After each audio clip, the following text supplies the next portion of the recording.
Hello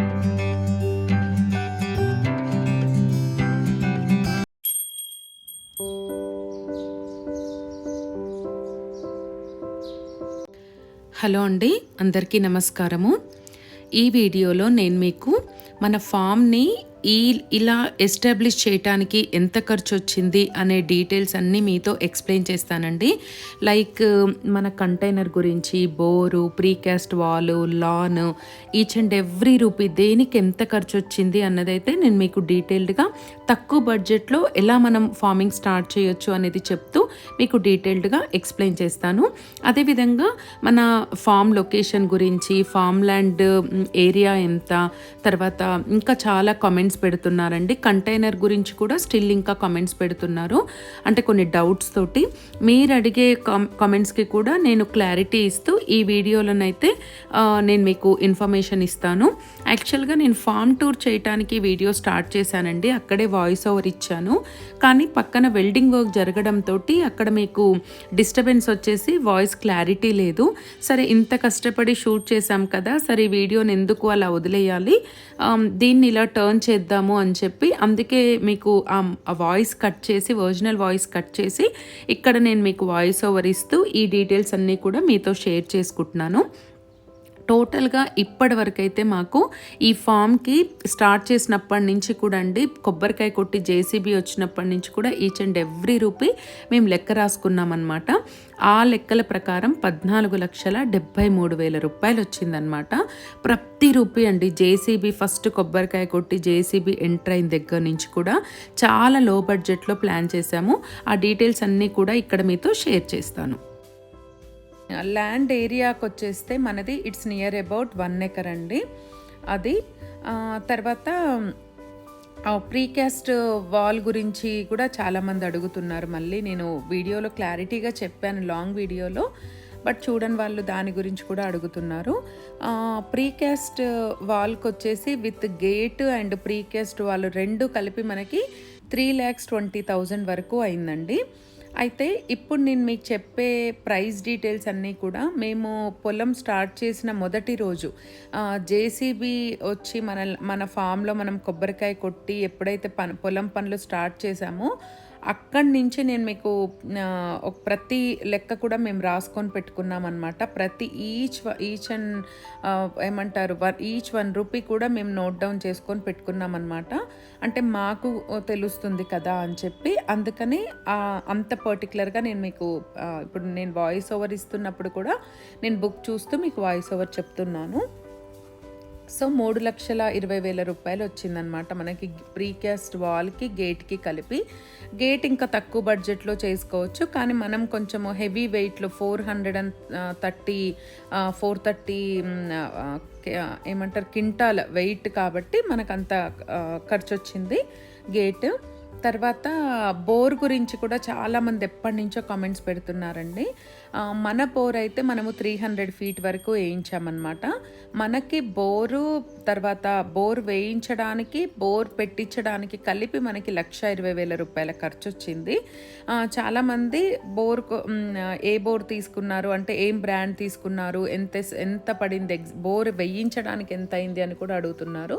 only bore అతనికి మేము ఇచ్చిన డబ్బులు 72,000 రూపాయలు ఇచ్చామండి. ఈ బోర్ కాస్ట్ ఎలా ఉంటుంది అని అంటే 1 to 100 feet వరకు మనకి 40 రూపీస్ ఛార్జ్ చేస్తారు. ఇప్పుడు పెరిగాయి, ఇంకో 5-10 రూపీస్ అంటున్నారు కొత్తగా వేయించుకున్న వాళ్ళు. మనకైతే 1 to 140 rupees, 100 to 250 rupees, 200 to 300 అయితే అక్కడి నుంచి 20-30 రూపీస్ అలా పెరుగుతూ ఉంటుందన్నమాట. ఎందుకంటే భూమి లోపలికి వెళ్ళే కొద్దీ మిషనరీ ఎక్కువ పడుతుంది, ఇంజన్ కాస్ట్ ఎక్కువ అవుతుంది, ఇదంతా ఎక్కువ అవుతుంది. కాబట్టి 200 feet తర్వాత కాస్ట్ అనేది చేంజ్ అవుతూ ఉంటుంది. దీనికి మనకు తక్కువే అవుతాయి అమౌంట్. కానీ ఇక్కడ మనకి వచ్చేసి మెయిన్గా కేసింగ్ అండి. ఆ కేసింగ్ వేసే దగ్గరనే చాలా వరకు మనల్ని అందరని నేను చెప్పను, కొంతమంది బోర్వెల్స్ వాళ్ళు మ్యానిపులేట్ చేస్తారనమాట. అంటే మన కేసింగ్ అవసరం లేకున్నా కూడా మనకు ఒక 30 feet, 40 feet, 50 feet కేసింగ్ వేసినా సరిపోతుంది అనే దగ్గర కూడా ఎక్కువ కేసింగ్ వేసేసి అన్నెసెసరీగా కేసింగ్ వేసేస్తారనమాట. ఎందుకంటే ఈ కేసింగ్ కాస్ట్ ఎలా ఉంటుందంటే ఎస్ఎఫ్టీ వచ్చేసి 450 రూపాయల నుంచి 650-700 రూపాయల వరకు కూడా ఉంటుంది. ఇట్ డిపెండ్స్ ఆన్ మనం తీసుకున్న బ్రాండ్ని బట్టి ఉంటుందన్నమాట. అందుకని కేసింగ్ అనేది మనం చూసుకోవాలండి. ఆ కేసింగ్ ఎలా అంటే ఇప్పుడు మనకు బ్లాక్ సాయిల్ ఎక్కువగా ఉన్న ప్లేస్ అనుకోండి, అక్కడ మనకు కేసింగ్ అనేది ఎక్కువగా పడుతుంది.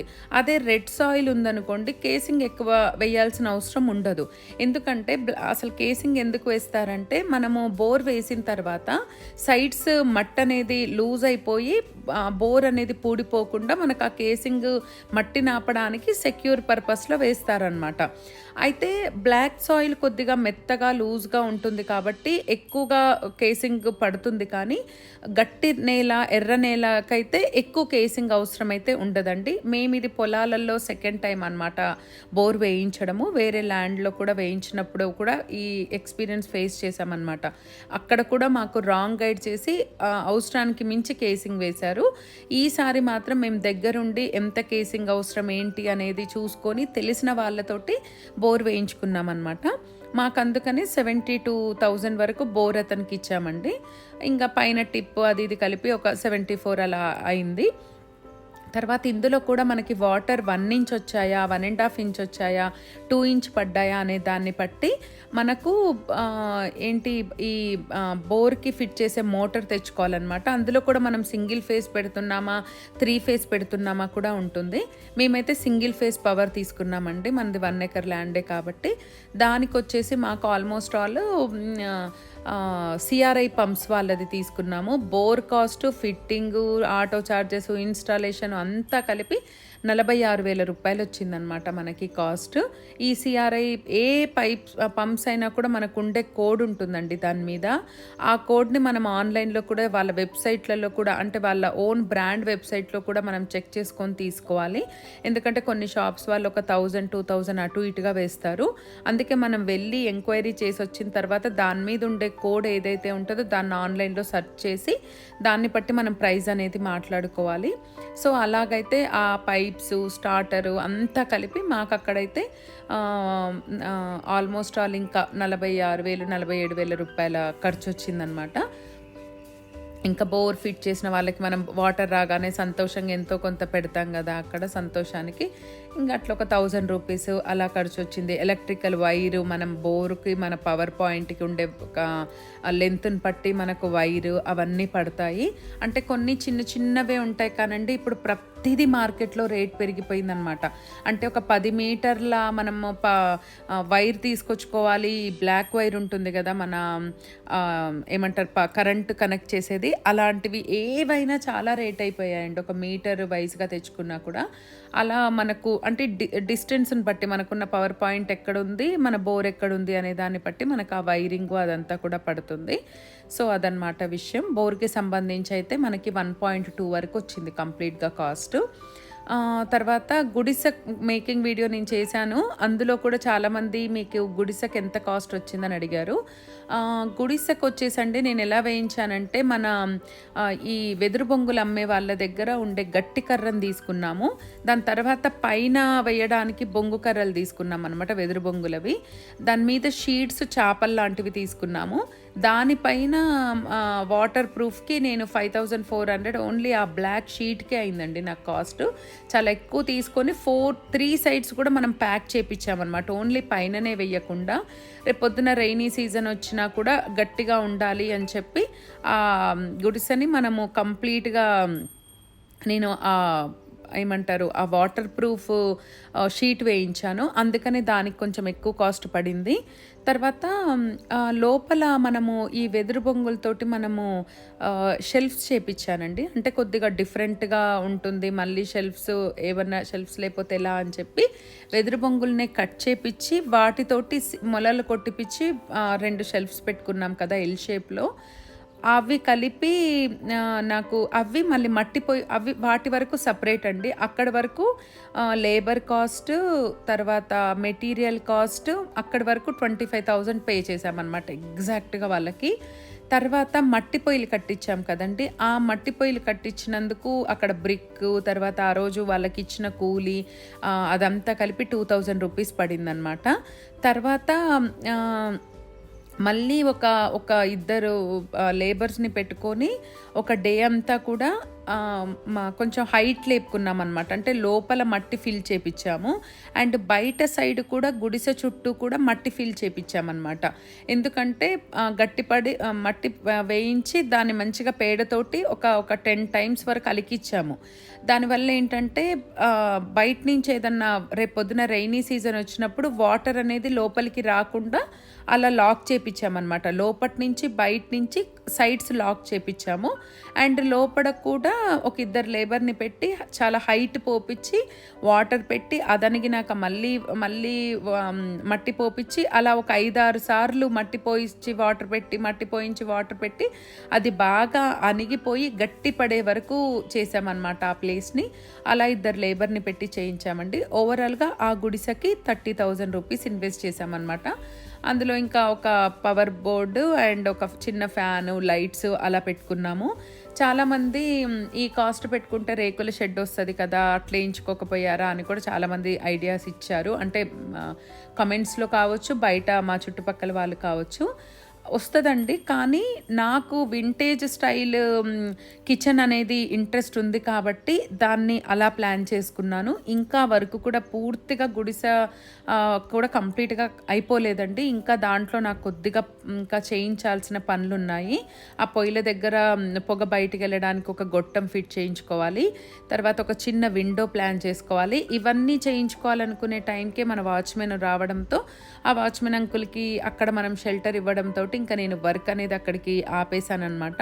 మళ్ళీ అక్కడి నుంచి తను మూవ్ అయిన తర్వాత మళ్ళీ దానికి చేయించుకోవాల్సినవన్నీ కూడా చేయించుకుందాము అనేసి ఆపేశాము. డోర్ కూడా తడకతోటే పెట్టించుకున్నాం. అవన్నీ మీకు తెలుసు కదా. టోటల్గా ఒక 30,000 రూపీస్ దాని మీద ఇన్వెస్ట్ చేయాల్సి వచ్చింది. ఇకపోతే నేను కంటైనర్ వీడియో చాలా డీటెయిల్డ్గా చెప్పిన. కంటైనర్ గురించి కూడా ఇంకా అడుగుతున్నారండి చాలామంది. ఏమడుగుతున్నారంటే కాస్ట్ అడుగుతున్నారు. మాకు 4,70,000 చిల్లర వచ్చిందండి కంటైనర్ మొత్తము. సివిల్ వర్క్, మనం ముందల కట్టించుకున్న బండలు, అరుగులు, స్టెప్స్, బాత్రూమ్ స్టెప్స్, ముందల షెడ్, లోపల చేయించుకున్న wood work, kitchen setup, lights, fans, everything అండి. రెడీ టు మూవ్ అనేలాగా అవ్వడానికి పెయింటింగ్ ఖర్చులు కావచ్చు, ఎవ్రీథింగ్ అన్నీ కలిపి వచ్చిన ఖర్చు 4,72,000. ఇది కూడా అంత కాస్ట్ ఎందుకు అన్నదా వాళ్ళకు కూడా నేను వీడియోలో ఆన్సర్ చేశాను కదా. మనము దాన్ని ప్రాపర్గా మెయింటైన్ చేసుకొని ఇయర్లీ వన్స్ మనం దానికి తుప్పు పట్టకుండా, రస్ట్ రాకుండా పెయింట్స్ కనుక వేసుకుంటే రీసేల్ అనేది మనకు 60 to 70% వరకు మనం పెట్టిన ఇన్వెస్ట్మెంట్కి రీసేల్ అయితే మనకు రిటర్న్స్ అయితే వస్తాయండి. లేదు మనం ఎక్కడికైనా మూవ్ చేసుకోవచ్చు. ట్రాన్స్పోర్ట్ ఖర్చు ఒక్కటి పెట్టుకుంటే మనకు వేరే సైట్స్ ఉన్నా, వేరే ల్యాండ్స్ ఉన్నా, లేకపోతే ఇంకా వాచ్మెన్ రూమ్కి ఎలా అయినా దాన్ని మార్చుకోవచ్చు అనమాట. అంటే దాని మీద పెట్టిన డబ్బులు మనము ఏదైతే ఇప్పుడు ఏదైతే మనం ఆ ఇంట్లో స్టే చేస్తున్నామో అంతమందం రెంట్ లాగా పోయినా మనకు అందులో వేస్టేజ్ అయితే ఉండదన్నమాట. అదే మనం సిమెంట్తో అలా కట్టుకున్నప్పుడు మళ్ళీ మనం కూల కొట్టాలి అంటే మెటీరియల్ కాస్ట్, లేబర్ కాస్ట్ అదంతా వేస్ట్ అయిపోతుంది కదా. అందుకే అలా సెట్ చేసామన్నమాట. ఈ విధంగా కట్టుకున్నాము. తర్వాత చాలామంది హీట్ వస్తుందా అని కూడా మళ్ళీ అడుగుతున్నారు. బయట నుంచి టచ్ చేసినప్పుడు హీట్ ప్రొడ్యూస్ అవుతుందా అని అడుగుతున్నారు.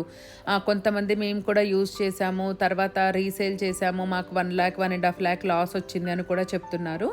ఫస్ట్ థింగ్ అండి, మన సేమ్ ఎలా ఉంటుందంటే కంటైనర్లో ఓన్లీ సమ్మర్లో కూడా మార్నింగ్ 11 o'clock నుంచి 3 o'clock వరకు మాత్రమే, ఆర్ఎల్స్ 4 o'clock వరకు మాత్రమే మన ఇండిపెండెంట్ హౌజెస్లో ఉన్న హీట్ ఉంటుందండి. అందులో అంతకు మించి హీట్ అయితే ఉండదు.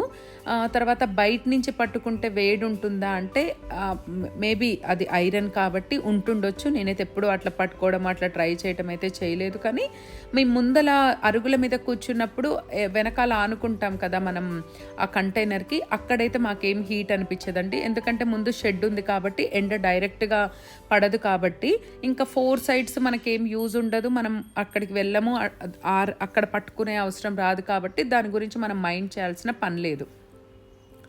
అయితే ఇంకా నైట్స్లో అయితండి ఈ సమ్మర్లో కూడా మనం ఫ్యాన్ వేసుకుంటే 12 o'clockకే మనకి ఫుల్ చలి పెడుతుంది. మళ్ళీ మనం ఫుల్ బ్లాంకెట్స్ కప్పుకోవాల్సి వస్తుంది అనమాట. అంత చల్లగా ఉంటుంది ఇంత సమ్మర్లో కూడా. ఏసీ కాదు, ఫ్యాన్ కూడా అవసరం లేదు. ఇంకొంతమంది ఏం అడిగారంటే ఏసీ మ్యాండేటరీనా అని అడిగారండి. మాకైతే మ్యాండేటరీ అనిపించలేదు. మేము ఏసీ పెట్టుకొని మళ్ళీ దాన్ని ఒక సిటీ లైఫ్ లాగా చేసుకోవాలి అని అనుకోవట్లేదండి. అంటే natural air, natural oxygen, natural గాలిలాగా ఉండాలి అని చెప్పి ఇన్ కేస్ మాకు పీక్ సమ్మర్లో ఉడకపోసినా కూడా మన మడత మంచాలు లాంటివి ఉంటాయి కదండి, వాటిని మనము మనకున్న చెట్ల కింద వేసేసుకొని రిలాక్స్ అవుతే సరిపోతుంది. అంటే ఆల్టర్నేట్ ప్లాన్ ఉంది మనకి ఆప్షన్ అన్నది మా ఫీలింగ్ అనమాట. మేబీ ఉండొచ్చు, పీక్ సమ్మర్లో ఉండలేకపోవచ్చు. దానికి మేమైతే ఆల్టర్నేట్గా అలా అనుకున్నాము. ఏసీ పెట్టుకునే ఆప్షనే లేదండి, అంటే మేము పెట్టుకోవాలనుకోవట్లేదు అనమాట. తర్వాత ఇంకేం అడిగారంటే రేకుల కంటైనర్ ముందు షెడ్ గురించి అడిగారండి. ఎవరు కంటైనర్ పెట్టించుకున్నా షెడ్ అయితే మ్యాండేటరీ. షెడ్ వేయించుకుంటేనే మనకు కంటైనర్కి ఎక్కువ హీట్ ప్రొడ్యూస్ అవ్వదు. రైనీ సీజన్లో వాటర్ ఎక్కువ మనకు డైరెక్ట్గా కంటైనర్కి పడదు. తర్వాత మనం కంటైనర్ని చిన్న సైజులో తీసుకుంటాం కాబట్టి, ఒక కాంపాక్ట్ సైజులో తీసుకుంటాం కాబట్టి ఎక్కువ మంది వచ్చినా కూడా వరండాలో కూడా రిలాక్స్ అవ్వడానికి ఉంటుంది. అలా చాలా బెనిఫిట్స్ ఉంటాయండి. నేనైతే నా పర్సనల్ సజెషను ముందుల షెడ్ తీసుకోమనే చెప్తాను. అది కూడా 6 feet to 8, ఇంకా మంచిగా అంటే 10 feet కూడా తీసుకోవచ్చండి. మేమైతే 8 feet తీసుకున్నాము. అండ్ అందులో కూడా నేను వీడియోలో షేర్ చేసినట్టుగా మనం ఎవరితోటైతే కంటైనర్ చేయించుకున్నామో వాళ్ళతోటి షెడ్ వేయిస్తేనే మనకి ఇంక్లూడింగ్ మనకి fall ceiling, lights, fans same లోపట బయట సేమ్ లుక్, ఈవెన్ లుక్ వస్తుందండి. మళ్ళీ మనం బయట వెల్డింగ్ వాళ్ళతోటి ఐరన్ వర్క్ చేసే వాళ్ళతో చేయించుకుంటే మళ్ళీ మనము ఈ ఏమంటారు ఎలక్ట్రిసిటీ వర్క్, మళ్ళీ తర్వాత other paint works, fall ceiling ఇవన్నీ సపరేట్గా మనం ఛార్జ్ చేయాల్సి ఉంటుంది. లుక్ కూడా ఈవెన్గా రాదు. సో మనం ఎవరి దగ్గర కంటైనర్ చేయించుకుంటామో వాళ్ళ దగ్గరే చేయించుకుంటే బెటర్ అన్నది నా పర్సనల్ ఒపీనియన్ అండి. తర్వాత ఇంకా ఎక్కువగా అడుగుతున్న ఫ్రీక్వెంట్ క్వశ్చన్స్లో కాంటాక్ట్ నెంబర్ ఇవ్వండి చేసిన వాళ్ళది అని అడుగుతున్నారు.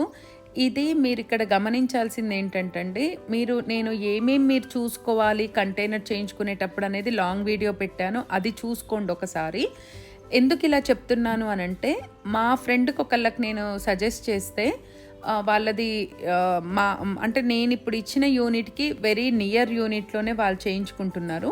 వాళ్ళకు ట్రాన్స్పోర్టే వాళ్ళు 18,000 వేశారనమాట. ఎందుకంటే ఇక్కడి నుంచి అక్కడికి మన ఒక పెద్ద వెహికల్ 14 టైర్స్ ఉన్న వెహికల్లో కంటైనర్ని తీసుకురావాలి, అక్కడ లోడ్ చేయాలి, అన్లోడ్ చేయాలి, మళ్ళీ క్రేన్ సహాయంతో ఆ పిల్లర్స్ మీద నిలబెట్టాలి. ఇదంతా కూడా వాళ్ళకి ఖర్చు ఉంటుంది, అంటే 2 బండ్ల ఖర్చు ఉంటుంది.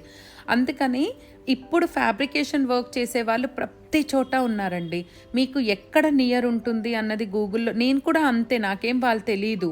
నేను రేట్ కోసం 4-5 యూనిట్స్ తిరిగాం తప్పితే, వాళ్ళ యూనిట్స్కి వెళ్ళి తిరిగి వచ్చి సర్చ్ చేసాం తప్పితే, మేము కూడా మాకు దగ్గరలో ఉన్న తెలిసిన నియర్ దగ్గరే చేయించుకున్నాం అనమాట. ఎందుకంటే మనం ఎప్పుడైనా సరే మనకు కావాల్సిన వర్క్ నియర్ వాళ్ళ దగ్గర ఉన్న వాళ్ళలో ది బెస్ట్ వాళ్ళ దగ్గర తీసుకుంటేనే మనకు ట్రాన్స్పోర్ట్ ఖర్చు అనేది కలిసి వస్తుందండి. ఇలాంటి లాంగ్ ఫామ్ వర్క్స్లో మెయిన్గా మనం ట్రాన్స్పోర్ట్లోనే ఎక్కువ డబ్బులు ఖర్చు పెట్టాల్సి వస్తుంది. దాన్ని మనం మినిమైజ్ చేసుకోవాలి అని అంటే మన దగ్గరున్న వాళ్ళతోటి వాళ్ళకే చెప్పి బెటర్గా చేయించుకోవడం అన్నది బెస్ట్ ఆప్షన్ అనమాట. అందుకని మేమైతే దగ్గరున్న వాళ్ళ దగ్గర చేయించాను. అందుకే నేను ఎవరు అడిగినా కూడా ఆ డీటెయిల్స్ చెప్పట్లేదు. తర్వాత ఇంకొకటండి, డ్రిప్ కూడా అడుగుతున్నారు చాలామంది, డ్రిప్కి ఎంత అయింది అని. టోటల్గా మనకి పొలం మొత్తంలో డ్రిప్ వేయించడానికి, ఆకుకూరలకి కూరగాయలకి స్ప్రింక్లర్స్ వేయించడానికి, అదేవిధంగా మన జీవామృతాన్ని పైప్ సిస్టమ్ ద్వారా పంపించడానికి, వీటన్నిటికీ కలిపి నాకు ఇప్పటి వరకు 50,000 రూపాయలు అటు ఇటు, చిన్నగా ఒక 2-3 వేలు అటు ఇటు కొన్నిసార్లు స్ప్రింక్లర్స్ విడిగా తెప్పియటం అలా జరిగింది. కాబట్టి ఒక 50 నుంచి 52,000 రూపాయలు ఇన్వెస్ట్ చేయాల్సి వచ్చిందండి. అయితే దీంట్లో కూడా అండర్ గ్రౌండ్ నుంచి పైప్స్ వేసి ఒక 2 feet లోతుకు తవ్వి పైప్ లైన్ వేసుకుంటారు. దానివల్ల కొంచెం మనకు లేబర్ కాస్ట్ ఉంటుంది, మళ్ళీ మనకు జేసీబీ కాస్ట్ కూడా ఉంటుంది. అందుకని ఇంకొకటి ఏముంటుంది అంటే ఇందులో మెయిన్గా మనకి వాడే పైప్ని పట్టి కూడా ఉంటుందండి. డ్రిప్ లైన్ వేసే పైపు మేము జైన్ బ్రాండ్ వాడామన్నమాట. అది ఆ బ్రాండ్ ఏంటంటే 10 to 12 years వస్తుంది. దానివల్ల మనకు కాస్ట్ ఎక్కువ అవుతుంది. ఒక బెండల్ కాస్ట్ మనకు 6,000 చిల్లర అలా పడుతుందనమాట. అలాంటి మనకు ఎన్ని పడతాయో దాన్ని బట్టి ఉంటుంది. దీనివల్ల యూజ్ ఏంటంటే మనకు జేసీబీ లాంటి హెవీ వెహికల్స్ మనకు హెవీ వెహికల్స్ మనకు పైప్ మించి వెళ్ళినా కూడా మనకు ఆ పైప్ అనేది డ్యామేజ్ అవ్వదన్నమాట. 10 ఏళ్ళు వారంటీ ఉంటుంది దానికి. అందుకే మేము అంత కాస్ట్ అయినా కూడా కొంచెం అలాంటి బ్రాండ్ వేయించుకున్నాము. సో దానికైనా కాస్ట్ అదండి. ఇంకా కొంతమంది లాన్కి ఎంత ఖర్చు వచ్చింది, గ్రాస్ ఎస్ఎఫ్టీ ఎంత పడింది, మధ్య మధ్యలో వేసిన బండలు ఎంత పడ్డాయి అని కూడా అడుగుతున్నారు. గ్రాస్ వచ్చేసి ట్రాన్స్పోర్ట్, లేయింగ్ అంతా కలిపి మనకి 21 రూపీస్ పర్ ఎస్ఎఫ్టీ పడిందండి గ్రాస్ కాస్ట్. మొత్తం 1500 ఎస్ఎఫ్టీ వేయించుకున్నాము మనము. అండ్ మధ్యలో వేసిన తాండూర్ స్టోన్ వచ్చేసి ఒక్కొక్క బండ 100 రూపాయలు పడిందండి. అలా మనకి ఎన్ని బండలు పడితే అంత కాస్ట్. తర్వాత మనం సైడ్కి పెట్టిన బ్రిక్స్ అవ్వనివ్వండి, ట్రాన్స్పోర్ట్, తర్వాత లేబర్ కాస్ట్, మేస్త్రీ కూలీలు అంతా కలిపి మనకి రోడ్ వేయించినందుకు, రోడ్ మెటీరియల్కి, తర్వాత ఈ బ్రిక్, ఈ వాక్వే అంతా కూడా అంటే కంటైనర్ ముందు నుంచి మొదలుకొని మన గేట్ వరకు ఈ ఎల్ షేప్ లాన్కి, తర్వాత గేట్ నుంచి కృష్ణయ్య వరకు మనం వేయించుకున్న ఏమంటారు పార్కింగ్ వరకు అయితే మనకి 58,000 రూపాయలు ఖర్చు వచ్చిందండి దగ్గరగా. ఆ బండలకి లేబర్ కాస్ట్ అంతా కలిపి మనకు 58,000 రూపాయల వరకు ఖర్చు వచ్చిందనమాట. తర్వాత ఇంకేం అడుగుతున్నారు మీరు? మొక్కల గురించి అడుగుతున్నారండి. మొక్కలు ఫస్ట్ ట్రిప్పే మేము మొక్కలు తెచ్చినప్పుడు మొక్కల దగ్గర మేము 68,000 రూపాయలు పే చేసామన్నమాట. ఎందుకంటే అక్కడ అన్ని పెద్ద పెద్ద మొక్కలు, ఫ్రూట్ ప్లాంట్స్, కొబ్బరి మొక్కలే 58 నుంచి 60 మొక్కలు ఉన్నాయి మన పొలంలో. అలాగా ఏజ్ కొంచెం మంచివి తొందరగా ఫ్రూటింగ్ వచ్చేవి తెప్పించుకున్నాం కాబట్టి అక్కడ 60,000 రూపాయలు అయింది. తర్వాత మేము అప్పుడు 5,000, అప్పుడు 10,000 అలా చాలా ఇన్వెస్ట్ చేసాము. 2,000, 3,000 అలా తెలియకుండా ఎక్కడ మొక్కలు నచ్చితే అక్కడ ఆయుర్వేదిక్ ప్లాంట్స్ అని, ఫ్లోరల్ ప్లాంట్స్ అని అలా చాలా మొక్కలు తెచ్చిపెట్టుకున్నాము. వాటన్నిటికీ కలిపి ఆల్మోస్ట్ ఇప్పటి వరకు నాకు గుర్తున్నంత వరకు మన పొలంలో 400 చిన్నవి పెద్దవన్నీ కలిపి 480 నుంచి 500 మొక్కలు ఉంటాయండి. అన్నిటికీ కలిపి ఇప్పటి వరకు 80 నుంచి 90,000 చిల్లర అయి ఉంటుంది అని అనుకుంటున్నాం. ఎందుకంటే అన్ని కరెక్ట్గా అయితే 80,000 వరకు వస్తుంది. ఇంకా అప్పుడు 1000, అప్పుడు 2,000 గుర్తు మనం చిన్నవి వరకే మనకు ఆల్మోస్ట్ 90,000 వరకు వస్తుందన్నమాట. తర్వాత మనం అక్కడక్కడ వేసిన బెంచెస్ గురించి కూడా అడుగుతున్నారండి చాలామంది. సింగిల్ బెంచ్ అయితే మనం ఒకటి 1,800 లాగా తీసుకున్నాము. అండ్ డైనింగ్ టేబుల్ లాగా ఉంది కదండి, అది వచ్చేసి 5,000 లాగా తీసుకున్నాం అనమాట. అండ్ మనకు బెంచెస్లో కూడా సైడ్కి హ్యాండిల్స్ ఉంటే 2,000 రూపీస్ తీసుకుంటున్నారు. ట్రాన్స్పోర్ట్ అంతా కలిపి చెప్తున్నా నేను. మనకి బయట ఇప్పుడు ఇట్లా రౌండ్ టేబుల్ వచ్చి చుట్టూ చైర్స్ వచ్చేటి కూడా ఫామ్ హౌసెస్లోకి చాలామంది చూపిస్తున్నారు. కానీ అవి 1-2 ఇయర్స్ వాడిన తర్వాత మనకు ఆ వైర్ కానీ ఆ ఎండకి వానకి షేడ్ అవ్వడము అలా జరుగుతూ ఉంటుందండి. ఈ సిమెంట్వి తెచ్చుకుంటే ఏంటంటే వన్స్ మనం ఎక్కడ వేయించుకోవాలో కరెక్ట్ ప్లేస్లో కనుక మనము ఇన్స్టాల్ చేయించుకుంటే మనం కరెక్ట్గా మెయింటైన్ చేసుకోగలిగితే వీటిని ఎన్ని ఇయర్స్ అయినా వీటికి ఏం అవ్వదు, ఎండకి వానకి గాలికి కూడా. అందుకే మేము మెయిన్గా అలా వేయించుకున్నాం అన్నమాట. ఇంకా పందిర్ల గురించి కూడా అడుగుతున్నారండి. దానికి నేను సపరేట్గా వీడియో షేర్ చేస్తాను. మనం 3-4 పందిర్లు వేయించాము, ఒక్కొక్కటి ఒక్కొక్క కాస్ట్ పడింది. అదైతే సపరేట్గా ఒక వీడియో షేర్ చేస్తాను. సో ఈ వీడియో మీ అందరికీ ఇన్ఫర్మేటివ్గా ఉంటుంది అని అనుకుంటున్నాను. ఇంకా ఏమైనా డౌట్స్ ఉంటే నాకు కామెంట్ చేయండి, నేను ఆన్సర్ చేస్తాను. ఎవరైనా ఫార్మింగ్ స్టార్ట్ చేయాలి అనుకునే వాళ్ళకి ఈ వీడియో ఇన్ఫర్మేటివ్గా ఉంటుంది అనేసి నా ఎక్స్పీరియన్స్, మేము పెట్టిన ఖర్చులన్నీ కూడా డీటెయిల్డ్గా ఈ వీడియోలో షేర్ చేశానండి. మీకు ఈ వీడియో ఇన్ఫర్మేటివ్గా ఉంది అనుకుంటున్నాను. ఈ వీడియో నచ్చితే లైక్, షేర్, కామెంట్ చేసి సబ్స్క్రైబ్ చేసుకోండి. మళ్ళీ కలుద్దాం. Till then